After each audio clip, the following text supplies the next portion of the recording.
Chef Yves Dechaine, and today we're in the Greener Village's Learning Kitchen with Jared Scratch, our social impact and marketing agent here at the Greener Village. Welcome, Jared. Thank you. Thanks for having me. Now, Jared, what does a social impact marketing manager do? So I primarily run the social media channels and help raise money for the society through awareness and promotion. It's most important this day and age to be, I guess, in the social media eye, and that's kind of what you do. Can you explain to me kind of the process? Yeah, so right now we're launching the Spring Appeal. Okay. So for the spring, we're trying to raise enough money to feed 1,500 families over the next 2 months. So that will look like 200,000 meals through our food programs. Is this something that you kind of fell into? No, this is something that I kind of fell into just through my career. I ended up working for a nonprofit charitable organization in Ontario. Okay. And when I moved out here, Greener Village found me, and so here I am. So you're an import to us, are you, Jared? I am. Yeah. So where do you come from, and what did you do before you came to the Greener Village? So I lived in Toronto, and Okay. I worked for Trinity St. Paul's United Church, which is a very large organization in downtown Toronto. It's not only a United Church, but also very much invested in social justice issues. So that's where a lot of my social impact experience comes from. Can you talk about the importance of this marketing? In a sense, the more followers we get, the more engagement we can have, and the more awareness we can raise. Absolutely, yeah. So by producing content that's appealing, people are more engaged, and they're more likely to learn more about us and be willing to donate to our cause. I mean, Greener Village is a fantastic organization. If you've never been here, I encourage people to come and take a tour. You can learn more about us. We can even come to you and do a presentation. Okay, cool. Learn about food waste, learn about food insecurity, and the struggles that New Brunswick people are having. It's actually staggering the number of people in New Brunswick who rely on us. So anything you can do to raise awareness or raise money, do your own fundraisers, that can really do a lot to support us. With all of that, that seems like a lot of work putting all of that Yeah. in. Is there any return on that investment? Well, we hope so. Our fall appeal was very successful, so we're hoping that our spring appeal will be just as well received, and that people are willing to donate, especially with the rate of inflation. It is starting to come down, but the relief from that isn't going to be seen for months, so people are still struggling, and they need your support. The Greener Village does do a lot to support. We've got our classes here in the kitchen, our clothing boutique. Yeah, and it's important to understand the boutique is not just for our clients. It's open to the public, and every dollar that is spent in the boutique goes directly to our food services. So if you're interested in a wonderful deal on fashion, but also supporting a good cause, it's great to come out and take a look and see what you can find, and you'd be amazed at the quality of the clothes that we sell. Even though they are used, they're very good quality, and we pride ourselves in how well organized the store is. So it's a great place to come shop. And on that end, I know that there's a lot of people, we do sell like a secondhand store, kind of like the Salvation Army and the Value Village, but the difference is that our clients get a coupon, don't they? Yeah, so our clients get $20 a month to spend in our boutique on anything they like. So it's supporting not only the food services, but also for people and making sure that they have access to clothing at a reasonable cost. Promoting the gardens and something like that, is that something that we're planning on doing in the future as well, or? Yeah, so as we get into spring, the gardens are starting to open up. So we're going to be encouraging people to come and grow with us. So we have community garden plots that people can rent and have their own space to garden if they don't have their own gardening space at home. We also have 4 greenhouses that we produce fruits and vegetables for our clients. Something else that may be a little lesser known is we also help people out with their taxes. I know that tax season, and with this crazy strike going on, that we got that it may be a little lull, but tell us a little bit about how people can get help with taxes and who's eligible. Can anybody bring their taxes in? So it's for simple tax returns. Okay. And it's for low-income individuals. So you have to meet a certain criteria in order to be eligible for us to do your taxes. That information is available on our social media channels. So if you need your taxes done, it's great to bring it to us because we have experts who can look over your taxes and make sure that you're getting the maximum return that you're eligible for, which is very difficult to do on your own. Well, absolutely. And if you're on social assistance and things like that, it's important to do your taxes because then you're not eligible for the child tax benefit or Exactly. the GST and things like that. So, Yeah. So to maximize the benefits that you're able to receive, it's important to have someone look over your taxes who has experience doing so, and they can make sure that you get everything you're entitled to. how long does it run? So it's running now, and I think it's going to continue for another week or so. So it's important that if you have your taxes that still need to be done, try to get them into us as quickly as you can.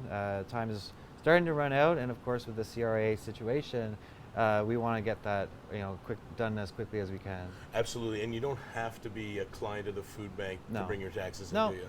No, you just have to meet the criteria, and we're more than happy to help you out. So, Jared, when you're not here taking pictures and getting the social impact in our social media all organized, you're a mycologist, aren't you? That's right. So when I asked you on here, I was thinking, what can we make together that would kind of tie everything in? And I enjoy making a baked brie. And when I make baked brie, I always top it or garnish it with mushrooms. So I thought it would be super, super fitting.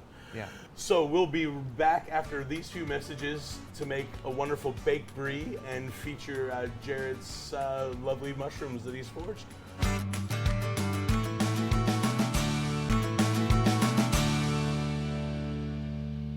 Welcome back to Easy Eats. Again, we're in the Learning Kitchen with Jared Scratch, social impact and marketing agent here at the Greener Village, and mycologist. Today we're going to be making baked brie.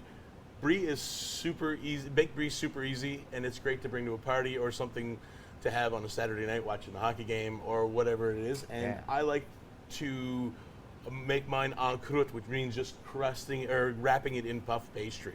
We're basically just going to grab a lovely wheel of brie, and it doesn't have to be brie. It can be any kind of soft cheese that Like you want to use. Camembert? Like camembert or Gorgonzola, which is that breed between the camembert and a Gorgonzola, so you get like kind of like a blue cheese kind of Okay, feel to it. that's nice. But any kind of soft, unripened cheese would work really, really great. Some people pull the rind off, but Yeah. I don't because I like that tang. Okay. And what I do though, in order for everything to get into the brie and kind of meld, is I kind of give it a good old crosshatch Oh, that's with, a good idea. with my knife, just like this. Yeah, I always find the rind doesn't quite break very well when you melt it. No, and then you get that kind of skin that everybody, Yeah. that kind of turns you off. Yeah. So I kind of break that open like that. And then all I'm going to do is grab some puff pastry that you can buy at the grocery store. Or you can make it if you're ambitious enough to do that. Or you can very use phyllo challenging. pastry Yeah. as well. But I like the puff of puff pastry. So all we're going to do, there we go, is just take it like that. I'm going to grab a little bit of oil and drizzle some on the top like that. And then we're just going to kind of, just to give it a little bit of unctuousness. Now, where would you get an oil like that? An oil like this. Oh, this is just a finishing oil, and because we're working with mushrooms, and we just happen to have it here at the Greener Village, is it's just a nice truffle oil. So it's not a really high quality truffle oil, but it's really nice, and it'll give you those kind of fragrances that you want, that kind of that umami and smell you're looking Nice. for. So Jared, as I'm getting this brie ready and folded up, tell me a little bit about mycology. What's a mycologist, and kind of what's that all entail? Okay, so mycology is the study of fungi. And that doesn't necessarily mean that a mycologist is a scientist or has a degree. Okay. There's many amateur mycologists around.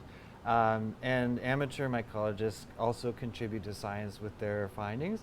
So a lot of mycologists will go out into the field and will find mushrooms, and we'll study them, and we'll look at the mushrooms that we find in a given area, and that kind of gives us a picture of the biodiversity of mushrooms in a given area.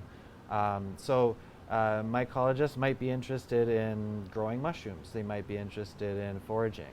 They might just be interested in the science behind fungi. So there's all kinds of different types of mycologists out there.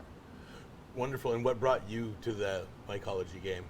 So initially, when I moved to New Brunswick, having gone to the farmer's market, I noticed that there was a mushroom vendor there selling grow-at-home kits. I brought one of those home just on a whim. Opened it up, 2 weeks later, mushrooms were growing. It was fascinating. So that's kind of how I started getting into it, was through cultivation. But then I was finding mushrooms just popping up on, just everywhere, and I was taking pictures of them, and I thought, these are really fascinating. So then I started going on social media, Facebook groups, posting pictures of what I was finding. People were telling me, these are great mushrooms. You have excellent edible mushrooms right on your property. I thought, great. Right at home, locally produced. So Wonderful. And so mushrooms, and yeah, you said you had a whole bunch of mushrooms in the yard and stuff like that. So yeah. your society helps people kind of find out which ones that you can consume, which Yeah. ones are used for medicine, and Exactly. which ones are for, because it can be a dangerous game, I guess, can it? Yeah, and often we're raised to be afraid of mushrooms, to look at them as dangerous. But to be honest, there are dangerous mushrooms out there, but the large majority of them are not. The majority of them are actually neither edible nor toxic. They're not really anything that you'd really want to try to eat, but they're also not going to hurt you. That being said, there are a few mushrooms in New Brunswick that are very, very toxic. But we also are very fortunate that there's a wide variety of edible mushrooms as well. So you just have to know what you're looking at. A lot of the edible mushrooms are very beginner friendly and can be differentiated very easily once you know what to look for. So part of what the Mycology Society does is we try to dispel some of those myths and dispel some of that fear and help people learn how to forage safely and know exactly what they're looking for. Right on. So you guys offer tours and things like that, do Yeah, you? so they're called foray. So we Okay. take groups of people into wooded areas typically, and we look for mushrooms, and the mushrooms that we find, we help them identify them, and particularly what makes it mushroom A versus mushroom B. Like, what features are you looking at to be able to learn how to differentiate them? Well, that's it, because there are a lot of mimics. So the top looks the same, and then if you flip over, then the gills can be the difference between one that's toxic and then one that's completely edible. Yeah, a lot of people starting out, when they take pictures, they're just taking pictures of the very top of the mushroom. That's like taking a picture of the top of someone's head and then trying to figure out who they are. Okay, You yeah. really need to pick it up, look at it on all sides, look at the gills or the pores underneath the cap if it has a cap, look at the texture of the stem, maybe even the base where it came out from the ground. All those things are going to tell you exactly what you're looking at. Right on. And is there a proper way to pick a mushroom? So Okay. it's really just about keeping the mushrooms clean. So what I do is I'll pick them from the ground, but then right away I'll snip off the bottom of the stem just to keep the dirt out of my basket. So that just helps your mushrooms stay clean, so you don't have to do as much cleaning when you bring them home. Okay, and you were talking about mycelium. Let's talk about that a little bit. What is that? So mycelium is a thread-like structure. You can think of it like the roots of plants. Okay. It grows underground. You don't see it. Basically, it's a thread that it excretes enzymes, which breaks down matter outside of the fungus, and then it draws those nutrients in. So that's how it grows. It kind of grows these thread-like structures. And at some point, either through stress or change of season, maybe the temperature fluctuates or it runs out of food, it decides it needs to reproduce. And that's when all those threads come together and it creates a structure which grows out of the ground and then produces a reproductive body which can send spores out and to reproduce. Let's get back to the brie here. So we've got our brie right there, ready to be wrapped. And what I usually like to do is I like to put a little bit of something on top.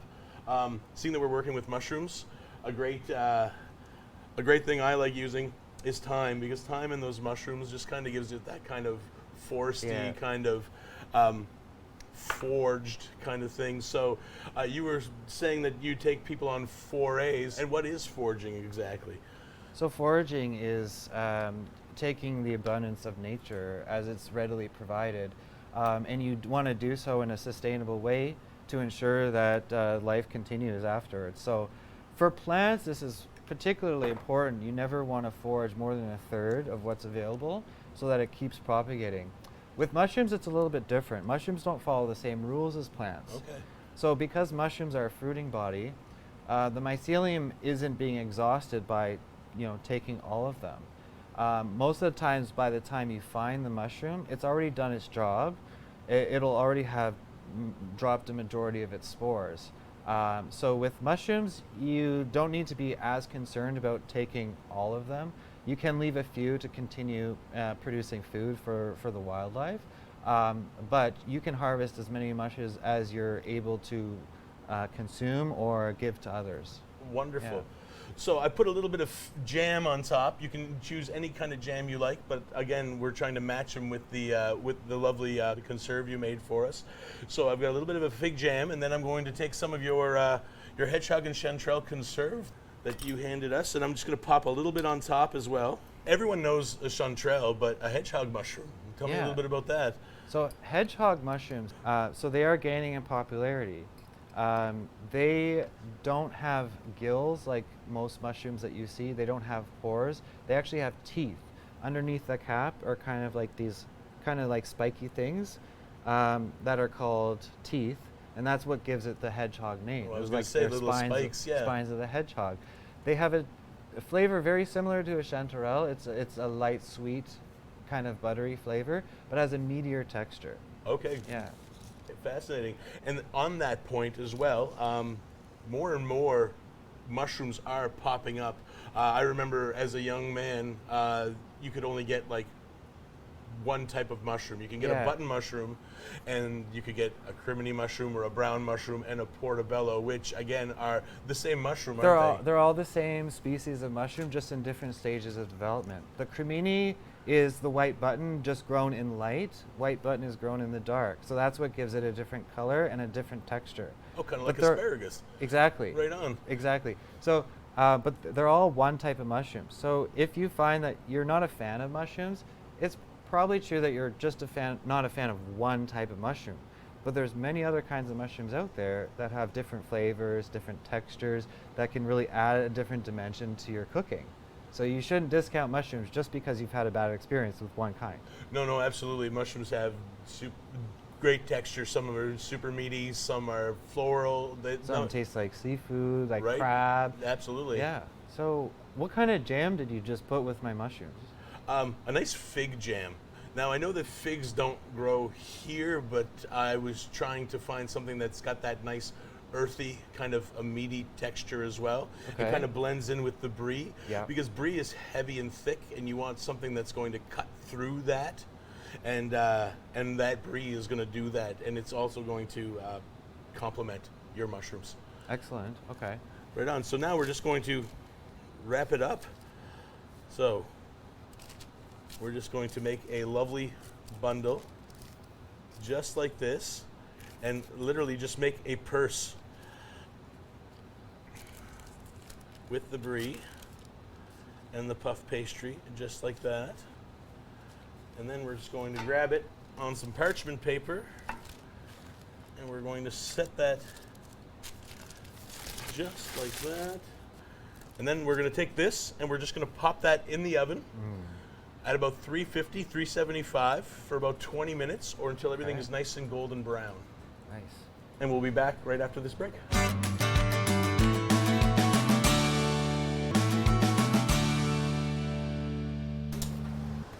Oh, look at that. Look at that, it's beautiful. And there we are, sir. It smells incredible. Lovely baked brie. Ooh, it's warm. There we are.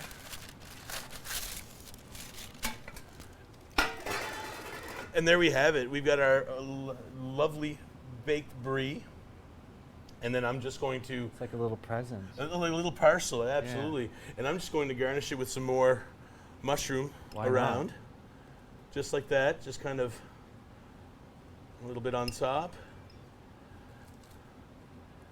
And I always like using a few microgreens just to kind of make everything nice and pretty.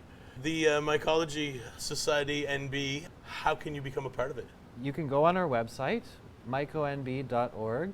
Find all the information about what we do and how to join. When you're hunting for mushrooms, what do you need to look for? Right, so first thing, you look around you and see where you are, what trees are around. The trees that are growing there are going to tell you what type of mushrooms that you might find. A lot of mushrooms will only grow with certain host trees. Okay. So looking at your environment, first of all, look at the soil. What type of soils are you standing on? What type of woods? Is it new growth? Is it mature growth? That kind of thing. What time of year is it? A lot of mushrooms will only grow in a very short window at a certain time of year. So that's important to know as well. On that note, with growing a certain time of year, is there a point in a mushroom's life where it's too ripe to pick? Absolutely. So, mushrooms all have different lifespans.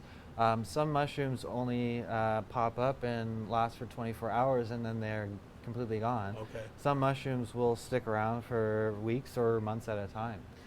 So it also depends on what mushroom you're looking at. But generally, you want to trust your eyes and your nose, right? You want to smell it. It should smell right, not off. Okay. It should have a good color, and just like any other type of food, you want to check for freshness. The maturity of the mushroom, typically, for most mushrooms, you want to get them a little bit younger because they tend to have a better texture, a better flavor as they get more mature. Sometimes they lose their texture and they may not taste as nice, but it all depends on what mushroom you're looking at. So you say that there's your society encompasses all of New Brunswick, and how many members do you have? Currently, we have about 150 active members. Wow, that's a lot. Yeah, and we've only been around this is our second year in operation, so we're doing very well. Do you attribute it to COVID being the reason why you've got those 150 some odd members?